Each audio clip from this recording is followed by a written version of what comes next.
UP में चुनाव के बीचों बीच अचानक हिंसा क्यों?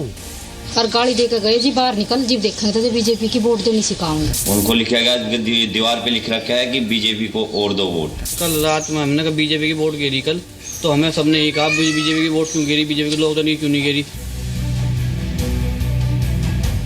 बागपत में एक परिवार ने बड़ा आरोप लगाया है। परिवार का कहना है कि कुछ लोगों ने उन्हें इसलिए धमकी दी क्योंकि उन्होंने बीजेपी को वोट दिया था। घर के दरवाजे और दीवार पर कालिख फेंकी गई, पेंट से लिख दिया गया और दो बीजेपी को वोट। सवाल यही है कि क्या बागपत में बीजेपी को वोट देने वाले परिवार को धमकाया गया? डीएम ने बागपत में हुई घटना की जांच के आदेश दिए हैं, लेकिन बिजनौर में हुए मर्डर पर हिंदू मुसलमान क्यों शुरू कर दिया गया है, ये भी बड़ा सवाल है। मैंने बहुत हाथ जोड़ा, तो बहुत नेता बन रहा, उल्टी सीधी गाली दी, तो जो करा मैंने भैया मैं कमर से न घर का नहीं, मैंने तो आज तक चाहे हिंदू है मुसलमान इंसान सब। विशाल नामक एक लड़का है, उसके पिता संजय ने सूचना दी कि कुछ लोग आए, हम लोग ट्यूबवेल पे थे, हमारे साथ मारपीट की। मैं वहां से भागा और मेरे लड़के को उन्होंने गोली मार दी। जो भी तथ्य सामने आएंगे उसमें साक्ष्य के आधार पर कार्रवाई की जाएगी।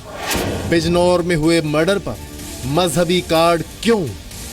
बिजनौर में जो पूर्व में बेकसूर कुछ मुस्लिम समाज के लोग मारे गए और कल जाट बिरादरी के लोग मारे गए। चुनाव में सांप्रदायिक रंग घोलने की साजिश।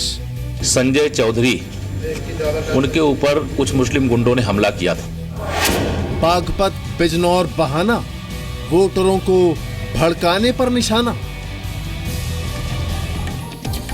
बागपत में एक परिवार ने आरोप लगाया कि उनके घर पर इसलिए हमला किया गया क्योंकि परिवार ने बीजेपी को वोट दिया था। घर के बाहर कालिख फेंकी गई और बीजेपी को वोट देने का खमियाजा भुगतने की धमकी भी दी गई।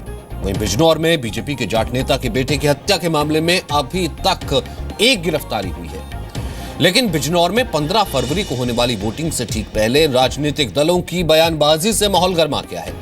सवाल यही है कि क्या चुनाव के बीचों बीच ये वोटों के ध्रुवीकरण की साजिश है?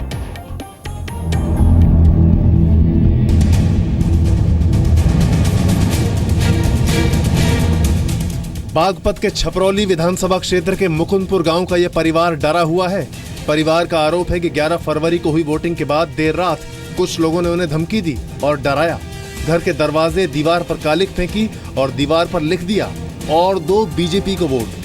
परिवार का कहना है कि धमकी देने वालों ने उन्हें कहा कि उन्होंने राष्ट्रीय लोकदल को वोट क्यों नहीं दिया। 12:30 बजे ईंट रोड़े फेंक के और मुझे धमकी दी। फिर जी 1 बजे फिर लात मारी मेरे कुआड़ों में, बाहर निकलो। हम जी निकले नहीं, मेरा लड़का अकेला था, मैं अकेली थी, मैं विधवा औरत हूँ जी।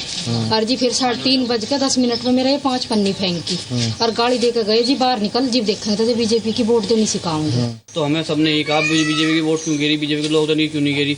तो हमारा अधिकार है, हम कहीं भी गिर सकें जी वोट। तो फिर रात को हमने 12 बजे के आसपास हमारे गेट में रोड़े मारे, हमें गाली गलौज करा जी खूब ज्यादा, बाहर निकल तुझे मारेंगे, ये करेंगे। फिर भाग गए, में पिछाना नहीं कौन है। हमारे घर पूरा घर का नक्शा बिगाड़ दिया। मेरी बहन की शादी 28 तारीख की, पापा मेरे है नहीं, मैं गरीब आदमी, बताओ क्या करूं। परिवार के साथ हुई घटना की बात गांव में फैली तो डीएम ने आरोपियों की पहचान कर कार्रवाई करने के लिए टीम बना दी है। साथ ही परिवार को सुरक्षा मुहैया कराई गई है। हाँ, ये बहुत गलत काम हुआ है गाँव में, और उसको गाँव के लेके सभी बड़े छोटे इकट्ठे हुए थे अभी, और गाँव में एक पंचायत कर रही है कि आगे ऐसा ना हो और जिसके भी बच्चे होंगे उनको सजा मिलेगी। आज पंचायत के बाद ये फैसला निर्णय लिया गया है। हालांकि इस पूरे मामले में सवाल ये है कि हमला करने वालों को ये कैसे पता लगा कि इस परिवार ने बीजेपी को ही वोट दी है। क्या इस परिवार पर हमले के जरिए दूसरे दौर की वोटिंग से पहले माहौल बिगाड़ने की साजिश की गई है? हालांकि बागपत में वोटिंग हो चुकी है, लेकिन 15 फरवरी को जिन 67 सीटों पर वोट डाले जाने हैं उनमें पश्चिमी यूपी की 11 सीटें भी शामिल हैं। क्या पश्चिमी यूपी में एक खास वर्ग में प्रभाव रखने वाला दल वोटों की सियासत कर रहा है? 11 फरवरी को वोटिंग के दौरान बागपत के बड़ौत इलाके के ढिकाना में दलितों को वोट देने से रोके जाने के आरोप भी लगे थे। जबरदस्ती से वोट डाला गया है और उसके बाद उन्होंने हमारा पूरा विरोध है। हम चाहे जिसकी भी वोट डाले, क्या हमें हक नहीं है? यूपी में 15 तारीख को होने वाले मतदान में बिजनौर में भी वोट पड़ने हैं, जहां शुक्रवार यानी 10 फरवरी को बीजेपी के जाट नेता संजय चौधरी और उनके बेटे पर हमला हुआ था। निजी रंजिश को लेकर हुए इस हमले में संजय चौधरी के बेटे विशाल चौधरी की मौत हो गई थी। हमले का आरोप पेदा गांव के प्रधान और समाजवादी पार्टी के नेता इकबाल और उसके साथियों पर है। मेरा बेटा ट्यूबवेल बंद करने के लिए जैसे चला था, मुझे अभी पीछे से 15-16 आदमी आए। मैंने बहुत हाथ जोड़ा, तो बहुत नेता बन रहा, उल्टी सीधी गाली दी, तो जो करा मैंने भैया मैं कब्र से घर का नहीं, मैंने तो आज तक चाहे हिंदू है मुसलमान इंसान सब। बिजनौर में हुई हत्या में पुलिस ने अभी तक एक गिरफ्तारी की है। हालांकि पुलिस ने ये खुलासा नहीं किया है कि शनिवार शाम जिस शख्स को गिरफ्तार किया गया वो कौन है। ये यहाँ विशाल नामक एक लड़का है, उसके पिता संजय ने सूचना दी कि कुछ लोग आए, हम लोग ट्यूबवेल पे थे, हमारे साथ मारपीट की, मैं वहाँ से भागा और मेरे लड़के को उन्होंने गोली मार दी। जो भी तथ्य सामने आएंगे उसमें साक्ष्य के आधार पर कार्रवाई की जाएगी। बिजनौर के पेदा गांव में पिछले साल सितंबर में लड़की छेड़ने को लेकर हुए विवाद में 4 लोगों की हत्या कर दी गई थी, लेकिन क्योंकि चुनाव चल रहे हैं, राजनीतिक दलों के लिए बहुत कुछ दांव पर है, इसलिए नए सिरे से बयानबाजी शुरू हो गई है। मायावती ने अखिलेश सरकार पर हमला बोला और यूपी बीजेपी के अध्यक्ष केशव प्रसाद मौर्य ने यूपी के डीजीपी पर जाति धर्म देखकर कार्रवाई करने का आरोप लगाया।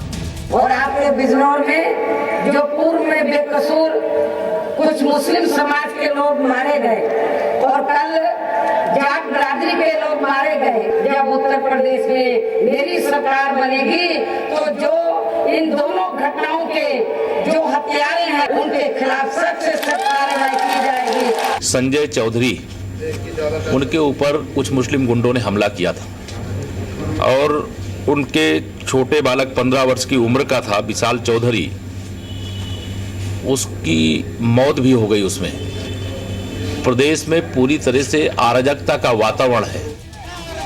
बिजनौर में हुई इस वारदात के बाद बिजनौर हरिद्वार हाईवे पर हंगामा हुआ। इलाके में तनाव का माहौल है और कई जगह प्रदर्शन भी हुए, लेकिन 15 तारीख को होने वाली वोटिंग से ठीक पहले राजनीतिक बयानबाजी क्या किसी खास मकसद से हो रही है? क्या ये चुनाव में सांप्रदायिक रंग घोलने की साजिश तो नहीं? ब्यूरो रिपोर्ट, जी मीडिया। जेडीयू नेता केसी त्यागी ने वोट देने पर धमकी के मामले को गंभीर बताया।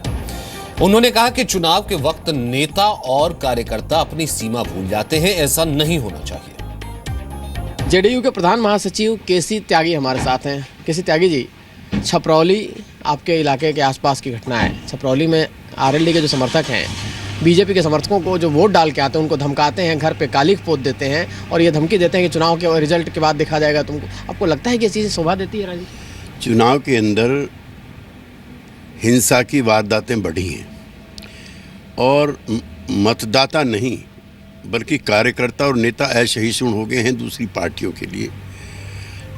आचार संहिता लागू होने के बाद भी इस तरह की वारदातें होती हैं। कोई भी पार्टी हो, कोई भी जाति धर्म समुदाय के लोग हों, इस तरह की डराने धमकाने वाली या बदला लेने वाली घटनाएं संसदीय लोकतंत्र का हिस्सा नहीं है। मैं इसकी कड़ी आलोचना करता हूँ।